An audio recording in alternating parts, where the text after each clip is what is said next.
تو کون کا حکم دیتا ہے وہ چیز بن جاتی ہے، ہو جاتی ہے۔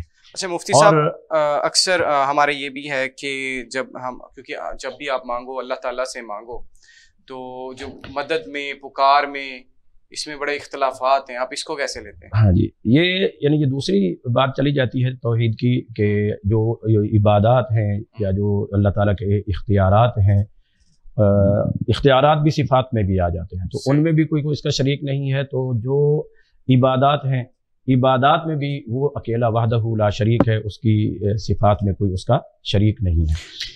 تو یہ ما وراء اسباب کے تحت کسی زندہ سے یا کسی کے پاس وسائل ہیں، اس سے دنیاوی اعتبار سے کوئی کسی چیز کی ایسے اس سے معاونت لینا، یہ ایک اور چیز ہے۔ یہ ہے کہ ما وراء الاسباب، ایک شخص دنیا سے جا چکا ہے یا یہاں پر موجود نہیں ہے، اس سے کسی چیز کی طلب کرنا یا اس سے کسی چیز کا سوال کرنا یا مانگنا، یہ ایک اور چیز جو دعا ہے جو آپ کہہ رہے تھے، یہ بل ایاہ تدعون، کہ تم اسی کو ہی بلاؤ، اسی کو ہی پکارو، فیکشف ما تدعون الیہ، جو تم دعا کرتے ہو تو تمہاری اس دعا کو وہ قبول کر کے وہ، اور اس کے ساتھ ساتھ یہ کہ دعاؤں کو قبول کرنے والا بھی وہ اللہ رب العالمین ہے، کہ اجیب دعوت الداعی اذا دعان، کہ دعا کو میں قبول کرتا ہوں جب کوئی دعا کرنے والا دعا کرتا ہے۔ اور اسی مناسبت سے پھر اللہ تبارک و تعالیٰ نے کہ ادعونی استجب لکم، تم مجھ سے ہی دعا کرو تو میں ہی تمہاری دعا کو قبول کروں گا۔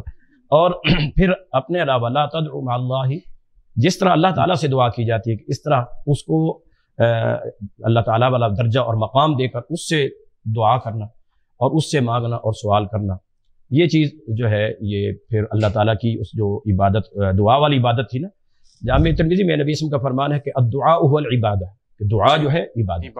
اگرچہ ایک روایت میں الدعاء مخ العبادہ بھی ہے کہ یہ عبادت کا مغز ہے، نچوڑ ہے، لیکن ایک روایت یوں ہے کہ هو العبادہ، یہ عبادہ ہے۔ اور جی ہم جو ہے نا یہ آیت ادعونی استجب لکم، جی، اور آگے چل کر فرمایا کہ الذین یستکبرون عن عبادتی، کہ وہ لوگ جو میری عبادت سے تکبر کرتے ہیں، میری عبادت سے اعراض کرتے ہیں۔ تکبر کرنا بھی ایک شرک ہے نا، یہ یہاں مراد یہ ہے کہ اللہ تعالیٰ کو چھوڑ کر کسی اور کو جو ہے نا بڑا سمجھ کر اسے بلانا، اسے پکارنا، مجھے نہیں بلاتے کسی اور کو بلاتے ہیں۔ یستکبرون عن عبادتی، تو یہ عن عبادتی حالانکہ پیچھے ذکر دعا کا ہے کہ مجھے بلانے سے، مجھے پکارنے سے جو ہے نا وہ کرتے ہیں۔ اور قرآن کریم میں یہ بھی اللہ تعالیٰ نے فرمایا ہے کہ قل ما یعبأ بکم ربی لولا دعاؤکم، یہ تمہاری دعائیں نہ ہوتی، بلانا نہ ہوتا، پکارنا نہ ہوتا تو اللہ تعالیٰ کو تمہاری کوئی پرواہ نہیں تھی۔ تو دعا جو ہے نا یہ یستکبرون عن عبادتی، دعا قرآن کی روح سے بھی عبادت ہے، حدیث کی روح سے بھی عبادت، تو یہ عبادت جو ہے وہ اللہ تعالیٰ کا حق ہے، تو اللہ تعالیٰ سے ہی مانگنا چاہیے۔ اچھا سید حسنین بخاری صاحب، ابھی جیسے انہوں نے بات کی کہ دعا ہمیں اللہ تعالیٰ سے مانگنی چاہیے، مگر ہمارے معاشرے میں یہ دیکھا گیا ہے کہ لوگ یہاں پر جو ہے دعا کے لیے مزارات پر بھی جاتے ہیں، قبروں کو سجدے بھی کرتے ہیں، آپ اس حوالے سے کیا کہیں گے؟ پہلی بات تو یہ ہے کہ جو قرآن مجید کے اندر ایسی صورتیں، ایسی آیات جن کے مخاطب بت تھے اور وہ بتوں کے حوالے سے تھی، اور ان کے حوالے سے اویئرنیس دینا مقصود تھا مسلمانوں کو کہ یہ بت ہیں، یہ تمہیں کچھ نہیں دیں گے، الات، عزا، منات، یہ مؤنث ہے مطلب خواتین کا، انہیں بت بنائیے، تو ان کے حوالے سے اللہ پاک نے واضح طور پہ فرمایا۔ اب وہی آیات اور وہی چیزیں ہم درباروں پر ہی ان پہ اپلیکیٹ کریں تو یہ زیادتی ہوگی۔ نہیں، لات منات عزا ہے کیا چیز تھی؟ وہ بیسیکلی کس چیز کا سمبل تھے؟ یہ فرشتے جو ہے نا وہ حورے سمجھ لیں یا فرشتے سمجھ لیں ایسے تھے، اچھا، جن سے یہ مدد مانگتے تھے ملت ابراہیمی والے، تو انہوں نے ان کی شکلیں بنا کر لات، عزا، منات اپنے وہ بت بنا کر انہوں نے کعبے میں رکھے تھے، خدا کو وہ مانتے تھے، وہ خدا کو مانتے تھے، لیکن وہ ان سے مطلب یہ روزی کے لیے ہے، یہ بیٹے کے لیے ہے، یہ اس کے لیے ہے، ان کے مطلب مختلف کام انہوں نے تقسیم کر رکھے تھے۔ وہ جو تقسیم تھی وہ ان کے ہاں تو وہ اپنے حساب سے توحید تھی، لیکن وہ توحید نہیں تھی، اصل میں وہ شرک ہی کر رہے تھے۔ لیکن جہاں اب درباروں کی بات کرتے ہیں تو درباروں کے اندر جو لوگ موجود ہیں یہ وہ لوگ ہیں جنہوں نے اللہ سے ملایا ہے۔ اللہ اللہ کرنے سے اللہ نہیں ملتا، اللہ والے ہیں جو اللہ سے ملا دیتے ہیں۔ جب یہ ظاہری زندگی میں تھے تو انہوں نے اللہ کی جانب ہی رکھا اور ہمیشہ اللہ کی معرفت اور پہچان ہی دی. اپنی عبادت کا انہوں نے کبھی نہیں کہا, نہ ان کی موجودگی میں کبھی کسی نے ان کی عبادت کی, نہ سجدہ کیا, نہ رکوع کیا جو زیبا خدا کو. تو اس کا مطلب پھر یہ جہالت ہو سکتی ہے, لوگ جا کے سجدہ کچھ کرنا, نادان لوگ, نہ سمجھ میں لوگ شرک کر جاتے ہیں. تعظیمی سجدہ بھی نہیں ہے, اجازت ہی نہیں ہے. اس طرح بھی اگر وہ کرتے ہیں تو گناہ کرتے ہیں, لیکن اس سے کسی مسلک کو یا کسی مطلب اس کو فقہ کو برا کہنا یا اس کے بارے میں ایسا خیال کرنا یہ قطعاً غلط ہے. جی علامہ ناصر سبطین ہاشمی صاحب, آپ کیا کہیں گے اس حوالے سے؟ بات یہ ہے کہ آپ کا موضوع دراصل تو شرک تھا جی, تو پھر آپ دعا پہ آ گئے. تو شاہین صاحب نے بھی بڑی خوبصورت باتیں کی, تو ایک حدیث میں بھی عرض کرتا ہوں, جو دعا ہے نا یہ بہت بڑی چیز ہے, ہمیں ادراک نہیں ہے کہ یہ دعا کیا ہے. یہ خداوند عالم نے, آپ یہ سمجھ لیں ادعونی استجب لکم, اس میں اسم اعظم ہے. اب خداوند عالم وہ ہم جیسوں سے کہہ رہا ہے کہ تم مجھے پکارو, میں تمہاری پکار کا جواب دیتا ہوں, میں تمہاری دعا کو قبول کرتا ہوں.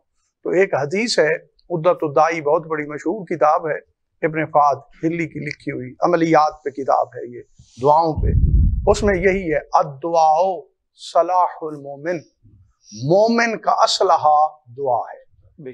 اب آپ سوال کر سکتے ہیں یا بعض لوگ نہیں اس کو سمجھ سکتے کہ مراد کیا ہے, اسلحہ سے کیا مراد ہے. سب سے بڑی بات یہ ہے, اسلحہ کا مطلب یہ ہے کہ ہم اپنے آپ کو دشمن سے بچاتے ہیں.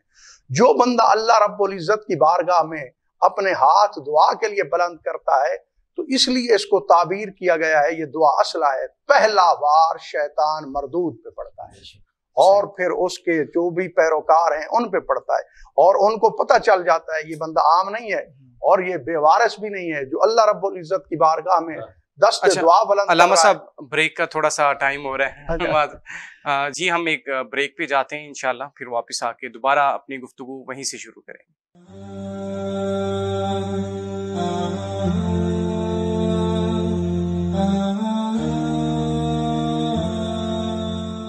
ویلکم بیک ناظرین. جی ہم علامہ ناصر سبطین ہاشمی صاحب کی طرف جاتے ہیں, ہم کنٹینیو کرتے ہیں دعا کے بارے. آپ بتا رہے تھے بیسیکلی ہمارا ٹاپک شرک ہی ہے کہ شرک کے اندر دیکھیں نا, دعا میں لوگ بہت سا وسیلہ بھی مانگتے ہیں, کسی اور سے بھی مدد پکار کرتے ہیں. تو جب اللہ تعالیٰ ہمارے شارک سے بھی زیادہ قریب ہے تو جب ہم نے مانگنا ہی ہے پھر دوسرے راستے ہم کیوں اختیار کرتے ہیں؟ تو اس کی وجہ میں آپ کی خدمت عالیہ میں یہ عرض کرنا ضروری سمجھتا ہوں کہ پہلے آپ جو ہے نا وہ شرک وہ وضاحت کے ساتھ اپنے ناظرین کو بتا دیں. اس کے بعد ہم اسپیشلی اس پہ گفتگو کر لیں گے کہ دعا کیا ہے, دعا کے فوائد کیا ہیں, دعا کس وقت مانگنا چاہیے, کس وقت دعا مؤثر ہوتی ہے, کس وقت دعا مردود ہوتی ہے, اگر ہوتی ہے تو کیوں ہوتی ہے, اگر قبول ہوتی ہے تو کیوں ہوتی ہے, جس کی دعا قبول نہ ہو رہی ہو اس کو کیا کرنا چاہیے. بہرحال چلو اب آپ نے سوال کر ہی لیا ہے تو یہی ہے کہ ہمیں سب سے پہلے جو بھی اگر کسی ولی کو یا نبی کو کوئی وسیلہ قرار دیتا ہے تو یہ آپ بات تمام دنیا کے میں سننے والے اور دیکھنے والوں کی خدمت عالیہ میں عرض کر رہا ہوں, جو بندہ بھی کسی نبی یا خداوند عالم کے کسی ولی کے ذریعے یا اس کا واسطہ دے کے خدا سے دعا مانگتا ہے تو یہ قطعاً شرک نہیں ہے. میں ذمہ داری سے عرض کر رہا ہوں. شرک اس وقت ہوتا ہے جب آپ کسی بھی بندے کو, کسی بھی کوئی شخص ہے, کوئی شے ہے, جو بھی ہے, اس کو اللہ کے برابر آ کے, دو سلسلے ہیں یہ اصطلاح علم کلام میں, ایک سلسلہ طولی ہوتا ہے, ایک سلسلہ عرضی ہوتا ہے.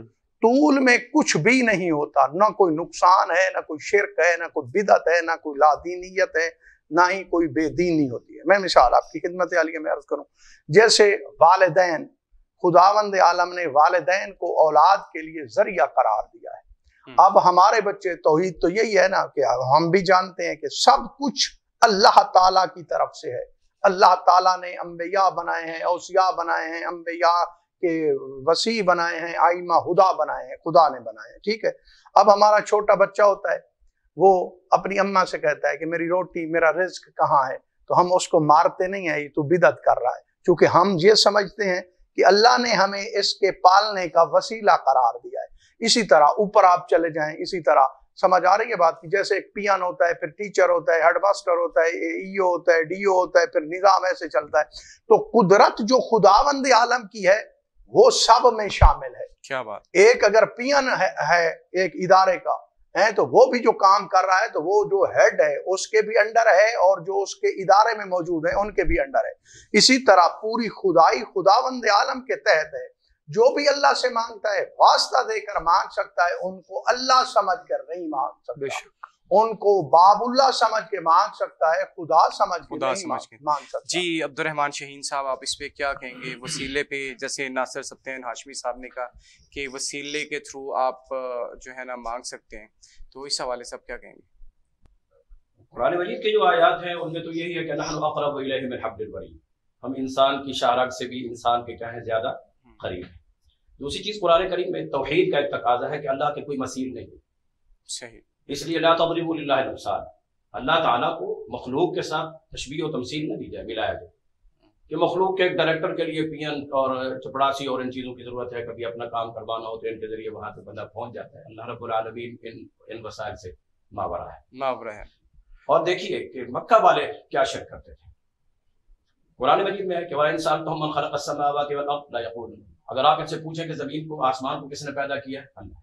مَن يُرْسِلُ الرِّيَاحَ بُشْرًا بَيْنَ يَدَيْ رَحْمَتِهِ، بارش کے برسنے سے پہلے ٹھنڈی میٹھی ہوائیں کون چلاتا ہے؟ تو یہ جواب دیں گے اللہ. مَن يُدَبِّرُ الْأَمْرَ، اس پوری کائنات کے اندر یہ جو تدبیر ہے، کونی امور ہیں، ان کو کون سا انجام دے رہا ہے؟ وہ بھی کہتے تھے کون ہے؟ اللہ ہے.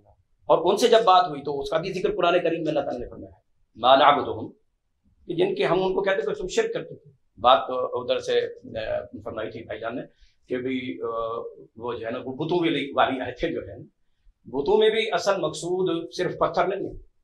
ہو سکتا ہے کہ اس مجسمے سے جس کو وہ پوجا کرتے تھے اس سے بھی زیادہ قیمتی کوئی پتھر ہو، وہ اسے نہیں پوجتے تھے. کوئی ہماری کسی بلڈنگ کے اندر اعلیٰ سے اعلیٰ عمدہ سے عمدہ کوئی پتھر لگاؤ، اسے کوئی بھی نہیں وہ کرے گا نا. جب اس کی نسبت اس شخصیت سے ہو جائے گی جس شخصیت کو بہت زیادہ مقدم سمجھتے تھے، اہمیت سمجھتے تھے. مولانا صاحب نے فرمایا تو حور اور کچھ فرشتے تھے. صحیح بخاری کی حدیث ہے کہ کانوا صالحین من قوم نوح، کہ یہ جو نوح علیہ السلام کے قوم کے صالح لوگ تھے، نیک لوگ تھے، جن کے بعد میں یادگار کے طور پر بت بنائے گئے. مراد اصل میں بھی شخصیات ہیں، محض پتھر کے مجسمے نہیں ہیں.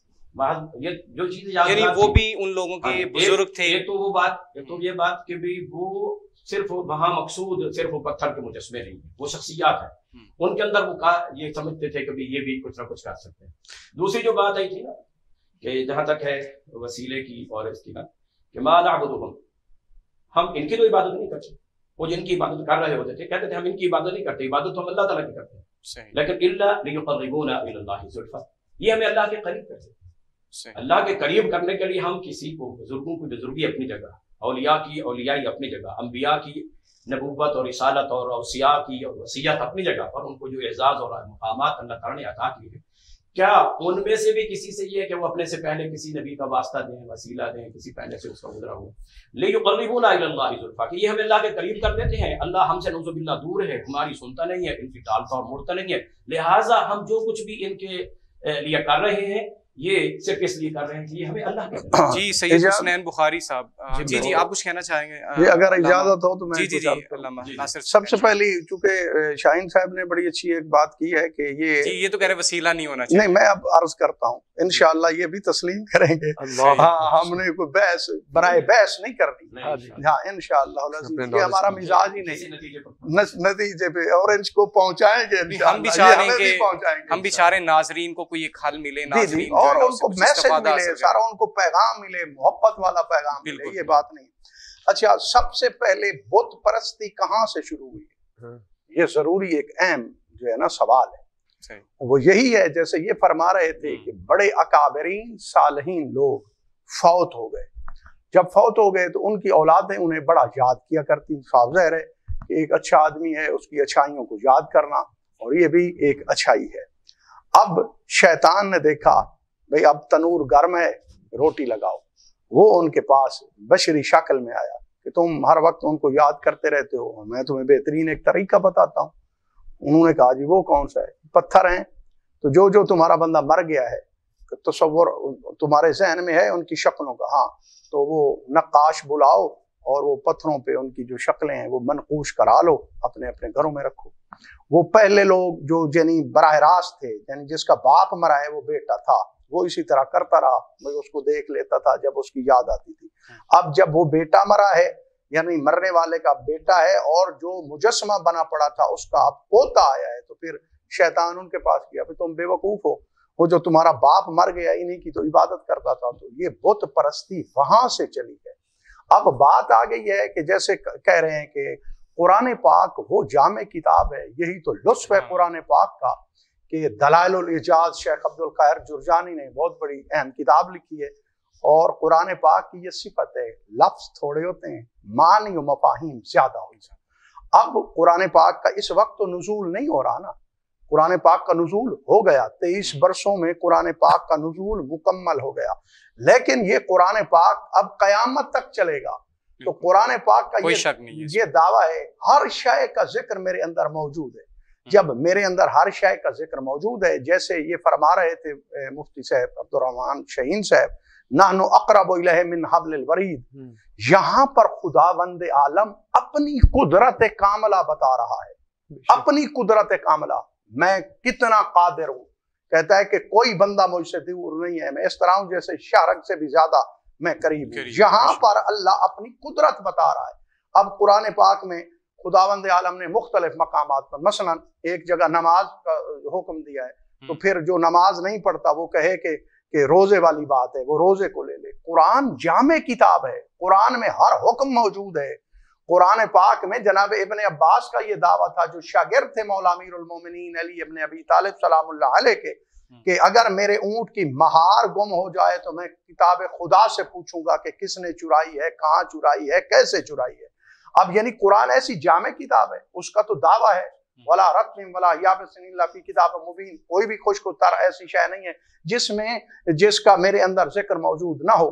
یہاں پر خدا نے اپنی طاقت بتائی ہے، اور میں ابھی عرض کرتا ہوں خدا اتنا طاقتور ہے، اور یقیناً ہے جو بندہ خدا کو خدا نہ خاصہ کمزور سمجھتا ہے وہ مشرک ہے، وہ کافر ہے، ملحد ہے، وہ بے دین ہے۔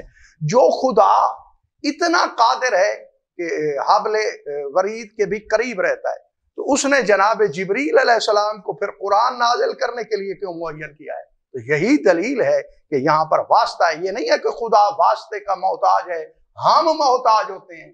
خدا نہیں ہے کہ اس کو کوئی واسطہ پہنچائے تو اس پہ بات پہنچتی ہے، ہم محتاج ہوتے ہیں۔ اور فرما رہے تھے غالباً مفتی صاحب نے کہا ہے کہ پہلے نبیوں نے کن کا واسطہ دیا تھا، میں ثابت کر سکتا ہوں مصادر اہل سنت، مصادر کتب شیعہ سے۔ جناب آدم کو جب خداوند عالم نے جنت سے نکالا ہے کتنا روئے ہیں، ہمیں ادراک ہی نہیں ہے، ہم تو بس کلمہ پڑھنے کے بعد کہہ دیتے اسلام ہمیں سستا مل گیا ہے، بس ہم نے اسلام کو خرید کر لیا ہے۔ اتنا روئے ہیں، ایک آنکھ سے دجلہ، دریائے دجلہ، اور ایک آنکھ سے دریائے فرات کے برابر روئے ہیں۔ اس وقت دعا قبول ہوئی ہے جب اللہ رب العزت کی بارگاہ میں پنج تن پاک کا نام لے کر ان کے واسطے دیے ہیں، تو خداوند عالم نے ان کی دعا قبول کی۔ جی سید حسنین بخاری صاحب، جی شہین صاحب میں آتا ہوں، میں ذرا پہلے ان کو بھی ٹائم دوں۔ سید حسنین بخاری صاحب، شکریہ، جزاک اللہ جی۔ میرے دونوں ہی احباب بڑے اہل علم ہیں۔ میں نے شروع میں ایک آیت مقدسہ قرآن مجید سورہ اخلاص، سورہ توحید جسے کہا جاتا ہے، قل هو اللہ احد، علامہ صاحب کی بات بہت ویلڈ ہے کہ اللہ پاک نے اپنا بھی جب تعارف کروایا تو فرمایا اے محبوب فرما دیجئے۔ کل کی اضافت اس بات کا پتہ دیتی ہے کہ اللہ پاک نے اپنا تعارف بھی محبوب پاک کے ذریعے سے کرایا، وسیلہ کے ذریعے سے۔ اللہ پاک چاہتا تو ہر بندے کے لیے صبح وہ اٹھتا، وہم ادراک شعور اسے ہوتا کہ یہ اللہ ہے، میں نے اس کی عبادت کرنی ہے، بات ختم ہو جاتی۔ اللہ نے انبیاء کے سلسلے کو، اولیاء کے سلسلے کو، بزرگوں کے سلسلے کو وہ جاری اسی لیے رکھا کہ اللہ تعالیٰ اپنی معرفت، اپنی پہچان ان کے ذریعے سے کروانا چاہتا ہے۔ جیسے اللہ پاک نے فرمایا کہ میرے نبی پر درود پڑھو۔ اب ہم درود کیا پڑھتے ہیں؟ کوئی کہتا ہے نحن نصلی، میں درود بھیجتا ہوں، نہیں، ہم کہتے ہیں اللہم صلی علی، اے اللہ تو درود بھیج۔ ہمیں نہ شعور ہے، نہ ادراک ہے، نہ فہم ہے، نہ ہمارا درود اس لائق ہے، نہ الفاظ ہمارے پاس۔ اللہ کا جی عبدالرحمن شہین صاحب، آپ اس پہ کہیں گے؟ آپ یعنی وسیلے کو شرک سمجھتے ہیں؟ بسم اللہ الرحمن الرحیم۔ میں نے جو شروع میں گفتگو کی تھی وہاں میں نے ایک وضاحت بھی کی تھی کہ جو دنیاوی اسباب اور وسائل اللہ تعالیٰ نے رکھے ہیں مختلف کسی بھی دنیاوی امور کو سر انجام دینے کے لیے، جیسے علامہ صاحب فرما رہے تھے والدین کو اللہ تعالیٰ نے ذریعہ بنایا ہے، جبرائیل کو جو ہے نا وہ ذریعہ بنایا ہے، یہ اسباب اور وسائل وہ ہیں جو اللہ تعالیٰ نے اختیار کیے ہیں ہمارے لیے جی۔ اور اس کے ساتھ ساتھ یہ کہ اللہ تبارک و تعالیٰ نے جو قرآن مجید کی میں بات کر رہا تھا، انبیاء کرام علیہ الصلوۃ والسلام بات انہوں نے فرمائی ہے کہ پنج تن پاک کے واسطے سے جو ہے وہ کیا ہے، اور ہمارے دوسرے بزرگ بیٹھے ہیں تو وہ کہیں گے کہ انہوں نے تو وہاں پر صلاۃ والسلام علیہ کا لکھا ہوا دیکھا تھا تو وہ پڑھنا شروع کیا تو اس کی وجہ سے جو ہے نا وہ ہو گیا۔ حتیٰ کہ میرا ایک جو ہے نا وہ گفتگو ایک عیسائی کے ساتھ ہوئی تو اس نے یہ کہا کہ بھی وہ تو انہوں نے عیسیٰ علیہ الصلوۃ والسلام کا نام لیا تھا۔ اب ہم کون سی بات پہ کھڑے ہیں؟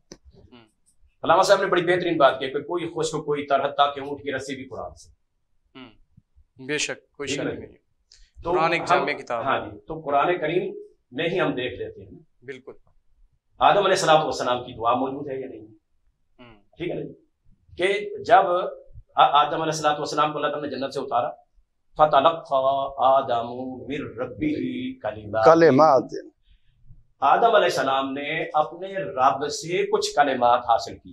ایک بات تو یہ کہ کسی پھٹے سے دیکھے ہوئے نہیں تھے، مِن رَّبِّهِ، رب سے سیکھے، اللہ تعالیٰ سے سیکھے، اور ان کے فرمائے انہوں نے کہ دعا کی تو پھر دعا کیا ہوئی قبول ہوئی۔ وہ کلمات کیا تھے جو انہوں نے پڑھتے ہوئے اللہ سے دعا کی اور اللہ نے ان کی توبہ قبول کی، وہ بھی قرآن کریم میں موجود ہے۔ قال ربنا ظلمنا انفسنا وان لم تغفر لنا وترحمنا لنكونن من الخاسرین۔ یہ الفاظ سیکھے تھے، ان الفاظ کو اللہ نے قرآن میں نقل کر دیا ہے۔ ان میں کہیں بھی جو ہے نا وہ یا رسول اللہ کی عظمت سر آنکھوں پہ، پنجتن پاک کی عظمت بھی سر آنکھوں پہ، مگر ان قرآن مجید کے ان الفاظ کے اندر ان کا واسطہ یا ان کے نام تک کے تذکرے موجود نہیں ہیں جی۔ جو اللہ نے سکھائے قالا، انہوں نے یہ جی میں عرض کرتا ہوں، انفسنا وان لم تغفر لنا وترحمنا لنكونن من اچھا اب سوال پیدا ہو سکتا ہے، ٹھیک انہوں نے باتیں کی ہیں، تو اب میرا سوال یہ پیدا ہوتا ہے کہ یہ کلمات کون سے ہیں اللہ سے جو یاد کیے، یا اللہ نے خود کلمات بتائیں، یہ کلمات کیا ہیں؟ یہی تو الفاظ اور کلمات ہیں، یہی اللہ نے جو کلمات اللہ سے سیکھے وہی اللہ تعالیٰ نے ان کو سکھائے، اور وہی آگے انہوں نے پڑھے، وہی پڑھ کے ہی فتاب علیہ، ان الفاظ کو جب آدم علیہ الصلوۃ والسلام نے ادا فرمایا، ان الفاظ کے ساتھ جب دعا کی، قالا ربنا ظلمنا انفسنا وان لم تغفر لنا وترحمنا لنكونن من الخاسرین، تو ان میں نہ پنجتن پاک کا نام ہے، میں عرض کرتا ہوں، ہم ذرا ایک چھوٹی سی بریک پہ چلے جائیں، نہ ہی جو ہے ان میں کسی شہین صاحب کسی نبی کا واسطہ ہے، نہ کسی کا وسیلہ ہے۔ جی ناظرین، ہم ایک بریک کی طرف جا رہے ہیں، پھر واپس آتے ہیں، پھر اپنی جو ہے گفتگو کو دوبارہ شروع کریں گے۔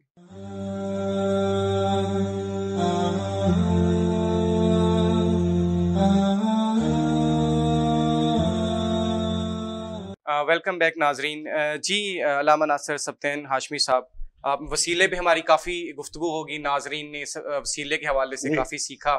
ابھی کچھ جیسے کہا جاتا ہے یا علی مدد یا غوث اعظم مدد، اس حوالے سے آپ کا کیا تاثر ہے؟ کیا یہ ٹھیک ہے؟ کچھ مکاتب فرق جو ہے اس کو شرک کہتے ہیں کہ جی آپ ڈائریکٹ حضرت علی رضی اللہ تعالیٰ عنہ سے مدد کے لیے پکار رہے ہیں، ٹھیک ہے، آپ اللہ سے نہیں مانگ رہے، تو آپ اس حوالے سے کیا روشنی ڈالیں گے؟ یہی میں عرض کر رہا تھا، ابھی ہماری بات رہتی ہے، مکمل ابھی کہاں ہوئی ہے۔ شاہین صاحب فرما رہے تھے کہ کلمات سیکھیں، اب جیسے یہ فرما رہے تھے، ان کی ایک ایک بات کی میں تائید کرتا ہوں۔ کیوں کرتا ہوں؟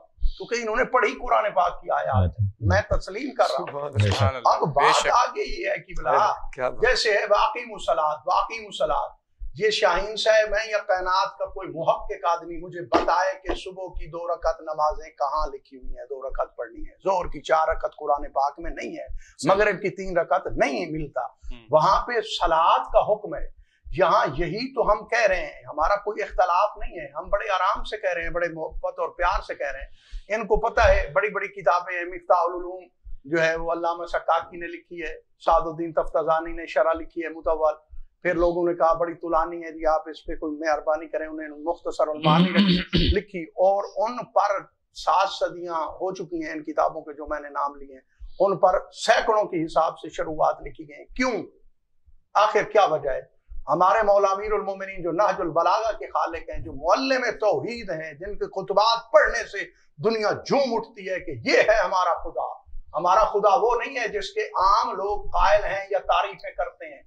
پہلی اللہ کی جو ذات میں، اب اتنا وقت نہیں رہا، ہمارا موضوع آپ نے چینج کر دیا تھا. جو اللہ کی صفات ہے وہ کیا ہے؟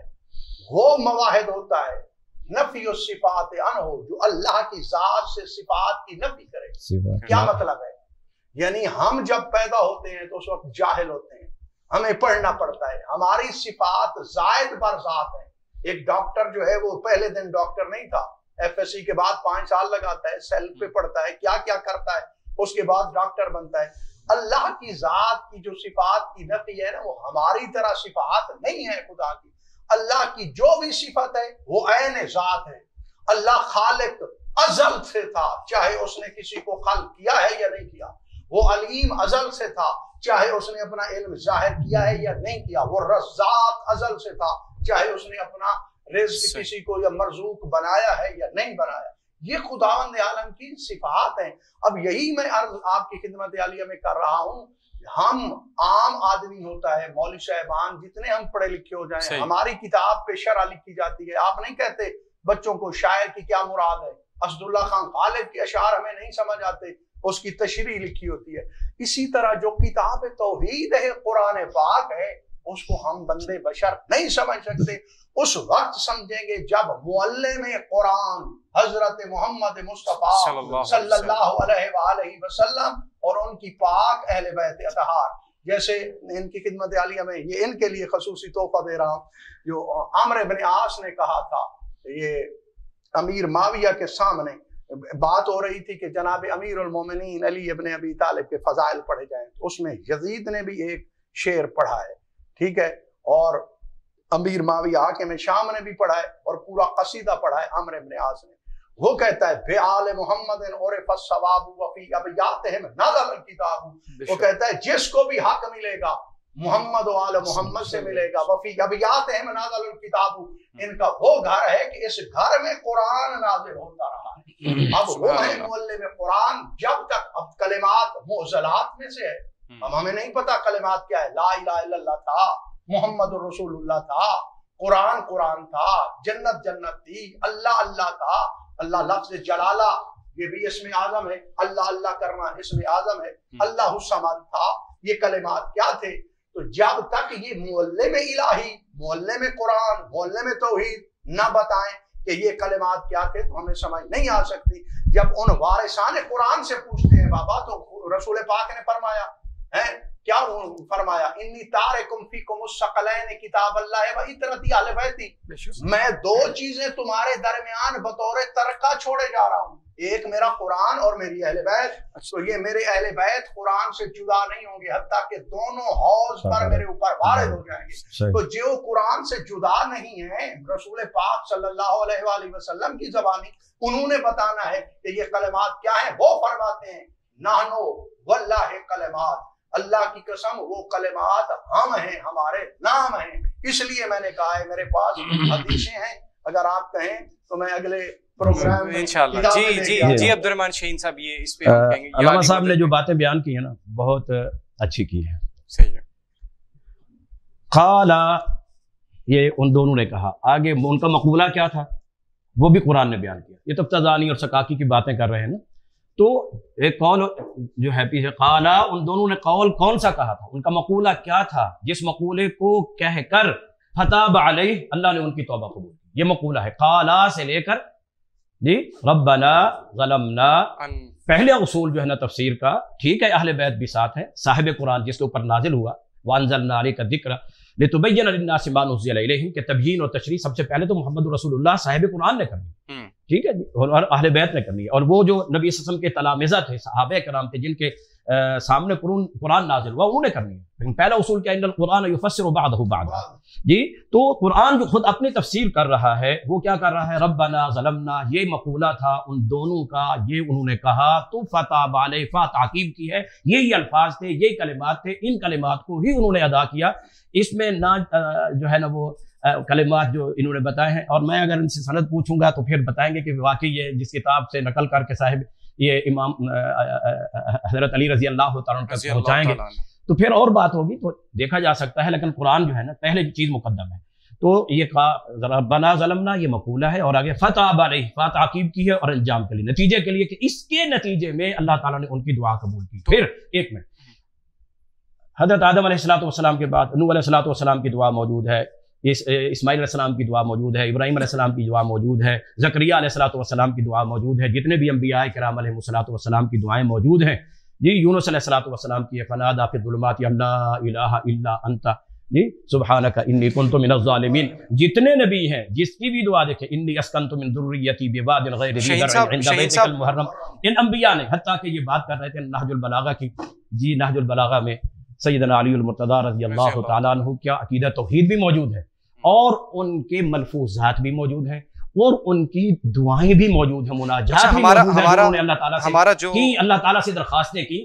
اس میں کسی ایک دعا میں بھی حضرت علی رضی اللہ عنہ نے خود نبی صلی اللہ علیہ وسلم کا واسطہ تک نہیں دیا اللہ تعالیٰ کو دعا کرتے ہوئے، جب دعا کی تو براہ راست کیا، جب اللہ کا ہی حکم یہ ہے کہ ادعونی استجب لکم جی، اور اقرب الیہ من حبل الورید جی، جو دور ہو تو اس کے لیے درمیان میں واسطے وسیلے لائے جاتے ہیں جو اتنا قریب ہے کہ وَنَعْلَمُ مَا تُوَسْوِسُ بِهِ نَفْسُ، کہ اس کے دل کے اندر جو بات موجود ہے ابھی وہ زبان پر لا بھی نہیں سکتا ہے، لیکن ہم اس کو تک کو بھی جانتے ہیں اور اس کو بھی کیا کرتے ہیں، قبول کرتے ہیں۔ اللہ تبارک اجیب دعوت الداعی اذا دعانی۔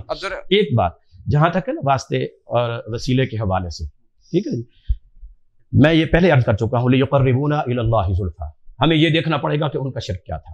ایک اور بات جو آپ کا ٹاپک تھا، یہ ایسا اہم موضوع ہے، ٹھیک ہے جی، کہ وما ارسلنا من قبلک من رسول الا نوحی الیہ انہ لا الہ الا انا فاعبدون، ایک اللہ کی عبادت اور ما سوا طاغوت کی، ٹھیک ہے جی۔ ولقد بعثنا فی کل امۃ رسولا ان اعبدوا اللہ واجتنبوا الطاغوت، طاغوت کیا ہے؟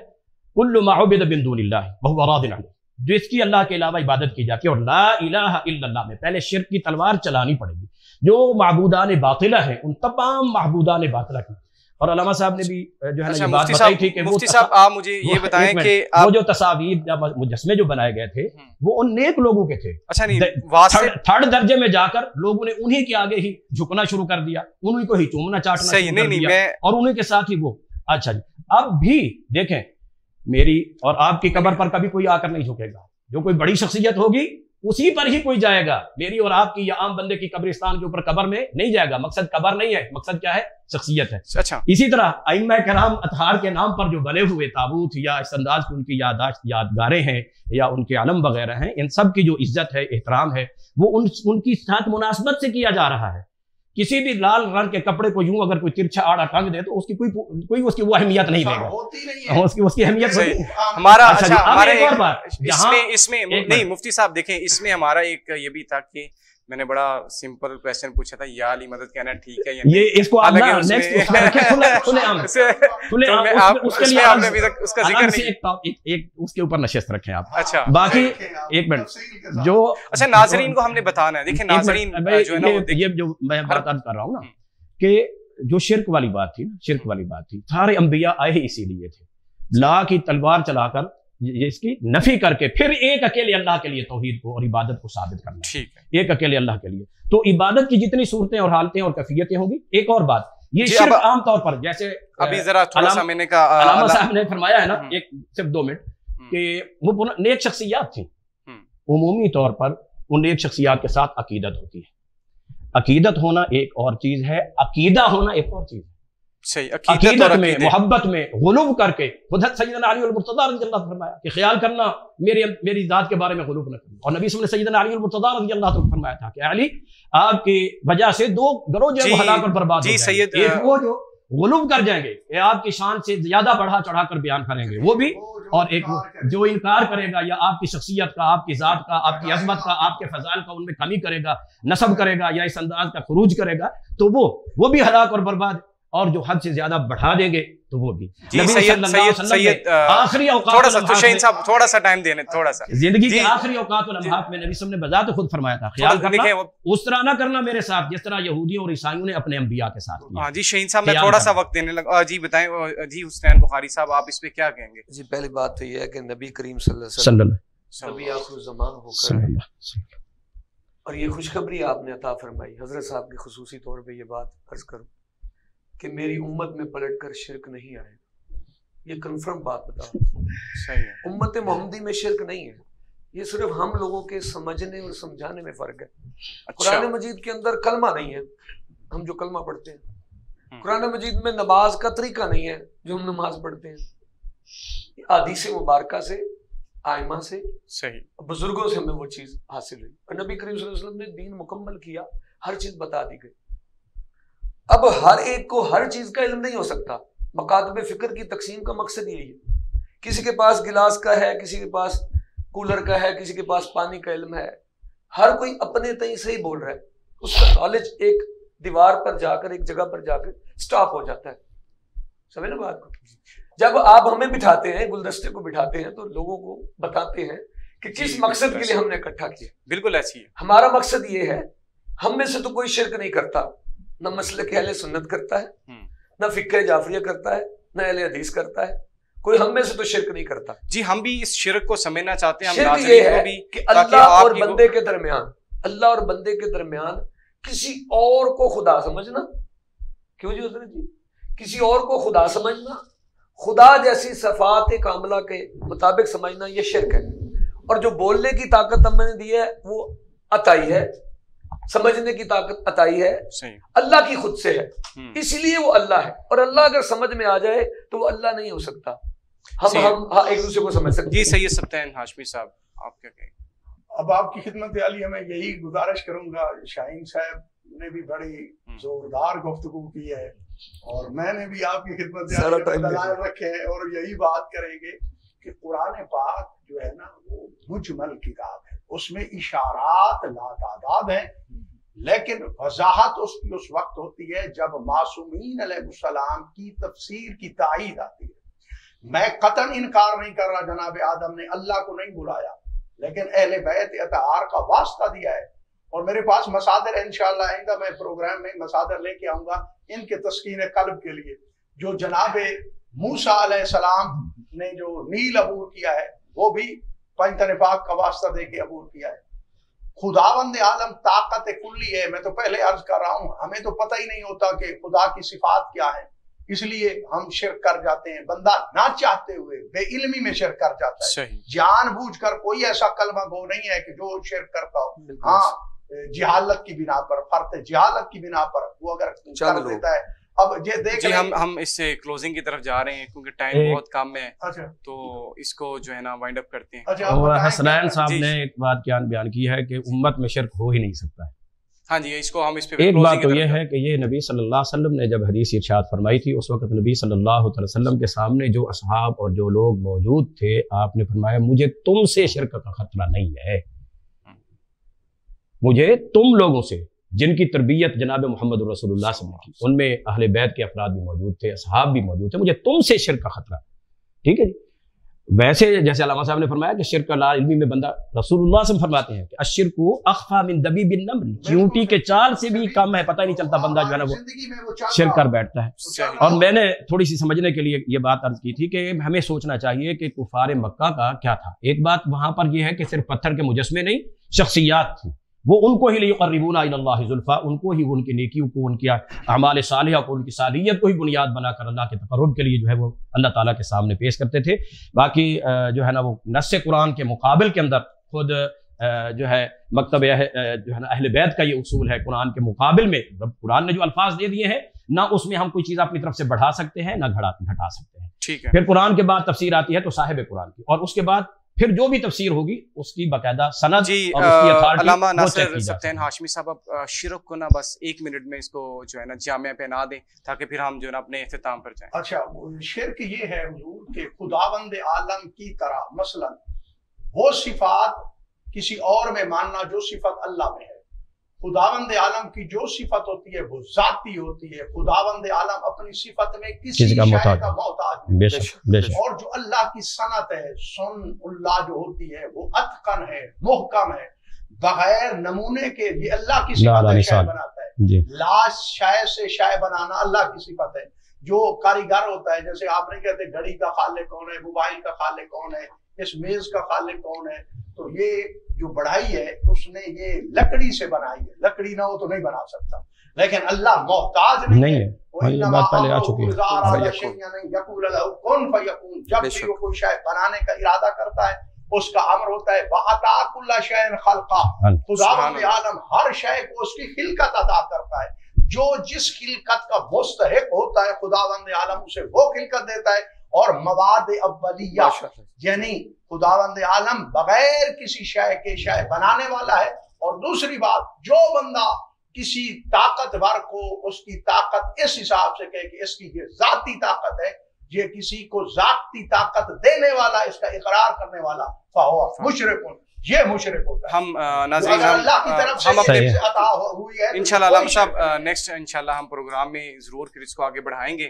تو پروگرام اپنے اختتام کا ہوتا ہے، میں بہت شکر گزار ہوں اپنے مہمانوں کا، انشاءاللہ یہ سلسلہ چلتا رہے گا اور ہم اپنے پروگرام کا اختتام کرتے ہیں، انشاءاللہ پھر ملاقات ہوگی۔ السلام علیکم۔ یہ انہی کی گاڑی تھی، اس وقت ان کے پاس کاغذات نہیں تھے۔